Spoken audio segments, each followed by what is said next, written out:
Welcome to Through the Fire, the podcast where we explore the challenges that shape us. I'm your host, Ariana. And I'm Travis. It's great to be with you all. Today, we're diving into a topic that most of us try to avoid, but none of us can escape: failure. That's right. That gut punch feeling when things fall apart, when the project bombs, when you get the rejection letter.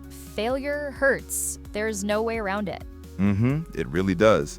But what if failure isn't the end of the story? What if it's actually the fire that forges your greatest growth? That's the core question we're exploring in this episode. We're going to dive deep into the lessons that only failure can teach. We'll share some of our own experiences of falling short, explore why we fear it so intensely, and uncover how setbacks can become setups for something greater. So let's start there, Ariana. The fear. Before we can reframe it, we have to understand why it has such a hold on us. Why is the idea of failing so terrifying? That's such a fundamental question. I think a lot of it is deeply rooted in how we're socialized. From your first day of school, you learn that there are right answers and wrong answers. You get a gold star for getting it right and a red X for getting it wrong. Right. It's a binary system. Success is good, failure's bad. There's not a lot of room for nuance. Exactly. And over time, we internalize that. We stop seeing failure as an event, an outcome of an attempt, and start seeing it as an identity. The project didn't just fail. I am a failure. That's a powerful and dangerous connection to make. The act versus the self. It also fuels perfectionism, doesn't it? The belief that if I just do everything perfectly, I can avoid failure altogether. Oh, 100%. Perfectionism is a shield. It's our brain's attempt to protect us from the shame and judgment we associate with failing. But it's a heavy shield to carry. It often stops us from even starting because the fear of not being perfect is paralyzing. Yeah, the procrastination that comes from perfectionism is huge. And then you add the social layer on top of it. We live in an age of highlight reels. The curated feeds. You see the promotions, the engagements, the successful business launches. You don't see the messy middle.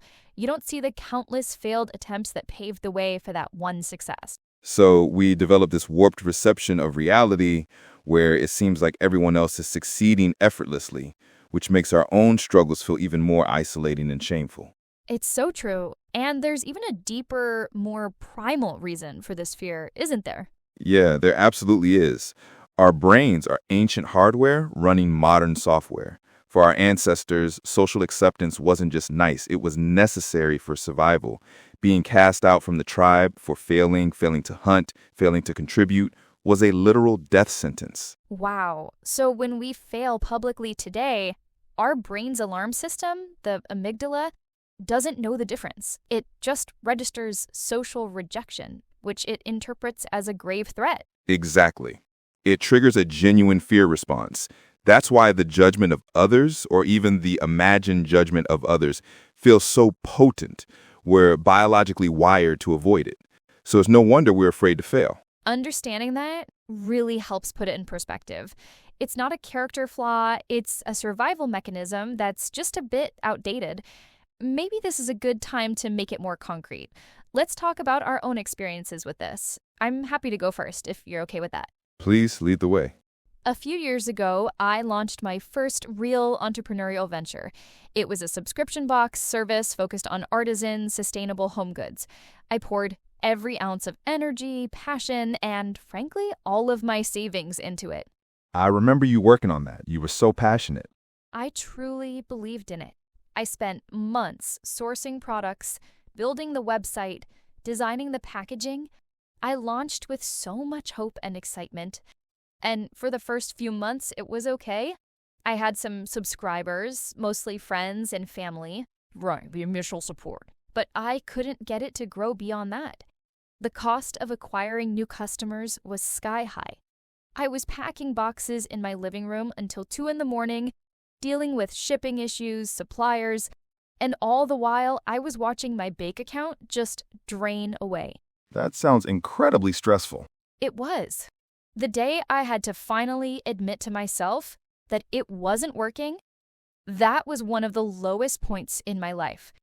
I had to send an email to my small, loyal customer base and tell them we were shutting down. It felt like a massive public declaration of my incompetence. That's brutal. The shame is often the worst part.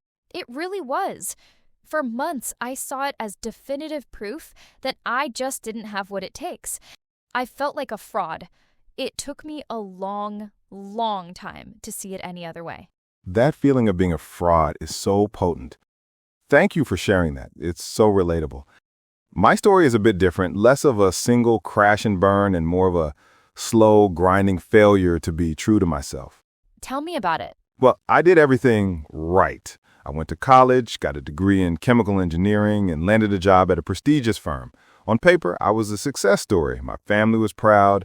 I had a stable career path, good salary. All the boxes were checked. The sensible path, as they say. The very definition of it. But inside, I was miserable. I dreaded Sunday nights. The work was intellectually stimulating, but it felt completely disconnected from who I was. There was no creativity, no human connection. I would sit in my cubicle and just feel this profound sense of misalignment. That's a quiet kind of failure, isn't it? Succeeding at something that's making you unhappy. Exactly. And for years, leaving felt like the ultimate failure. It felt like admitting that I had wasted my entire education, that I was throwing away this golden opportunity. It felt ungrateful and foolish. So what was the tipping point? It was when I realized the pain of staying in that life was becoming greater than my fear of the unknown. I started this podcast as a side project, just for fun, and I felt more alive creating one 30-minute episode than I did in a whole week at my job. That feeling was the signal. Quitting that career was the scariest thing I've ever done, and in that moment, it absolutely felt like failure. But it was the failure that led me here. It's interesting how both of our stories, while different, highlight the importance of resilience. It's not about avoiding failure, but about how you bounce back. That ability to recover, to adapt, that's really the core of what we're talking about today. Absolutely. That resilience is key. And it's not just about personal growth. If you zoom up and look at a societal level, failure is the engine of all progress. Every single innovation, every scientific breakthrough is built on a mountain of failed experiments. Both of our stories, though different, have this common thread. The failure felt final. It felt like a judgment, but it wasn't. This brings us to the most important part of the conversation, the reframe. How do we shift our perspective?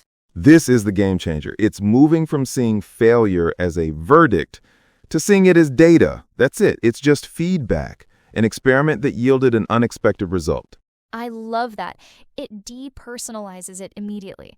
It removes the shame and replaces it with curiosity. Yes, instead of I'm a failure, the question becomes, okay, why didn't this work? In your case, Ariana, the data wasn't you're bad at business. The data was this specific business model with this marketing approach at this price point wasn't sustainable. And that's exactly what I eventually realized.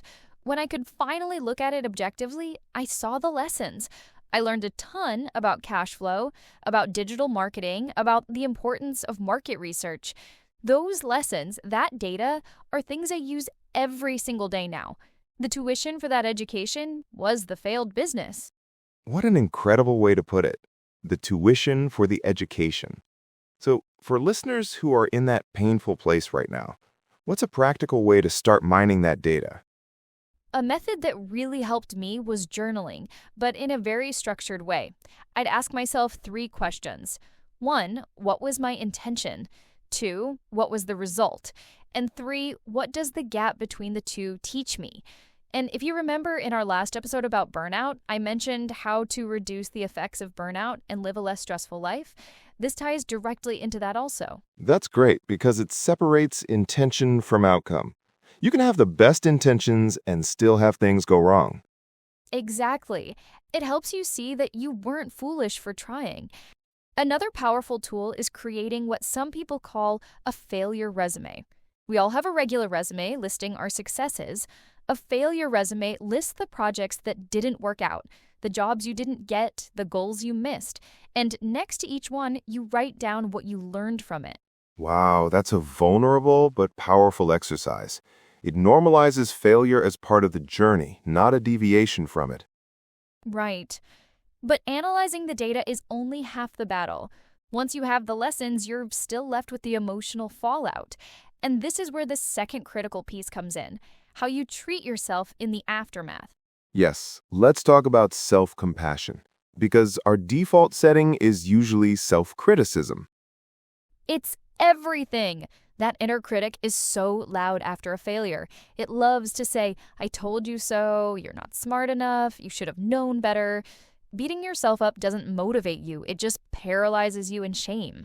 So, what's the alternative? How do you practice self-compassion when you feel like you don't deserve it? The simplest way is to imagine what you would say to a close friend who is in your exact situation. You'd never tell your friend, you're a complete idiot for trying that. Of course not. I'd say, that's so tough. I'm sorry you're going through this. It was brave to even put yourself out there. What do you need right now? And there it is. You have to learn to turn that same compassionate voice inward. Acknowledge the pain, validate your disappointment.